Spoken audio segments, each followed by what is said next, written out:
Hello YouTube, this is SD Prepper, and I just kind of want to go over bug out bags with you. I'm not going to pull out a bug out bag and say, this is what I got, I paid this much for it, so on and so forth. There's plenty of them on YouTube.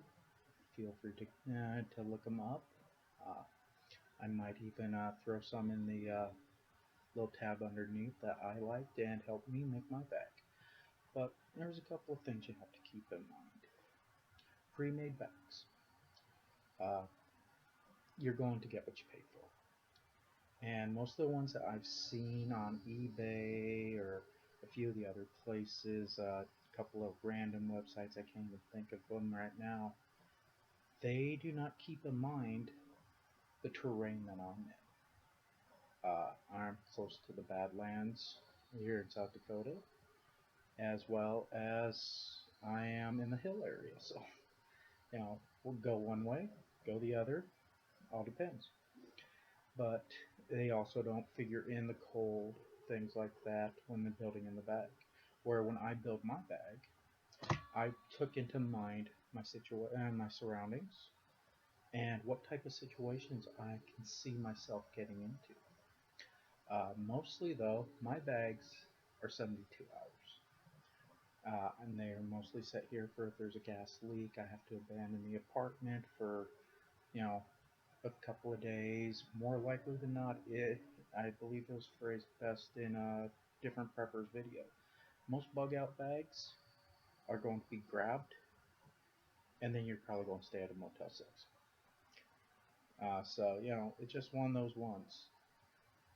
Plan ahead, but keep in mind, most of our bags that we put together, we might keep some things in there that will hopefully prolong staying out, but there isn't really much in the line of a bag out there that you can grab and say, okay, I got a 72-hour bag, I got a couple of days worth of food, I can get my own water, I got a canteen with me, and I'm out the door and I'm never coming back.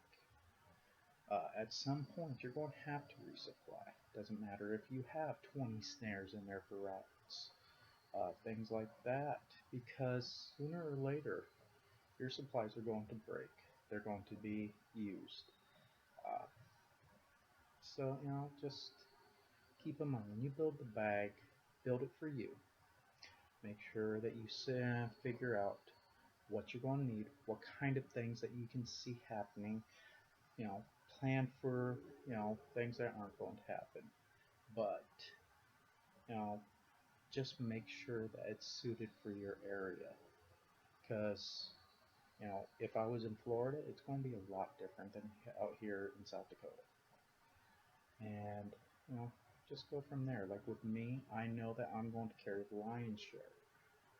My wife has her pack, but my 4-year-old, you know, honestly, all I have is I have I believe it's a 1 liter CamelBak for him, so that we can put it on him. He stays hydrated in case we have to do a lot of hiking, whatever, to get to a location that's secure.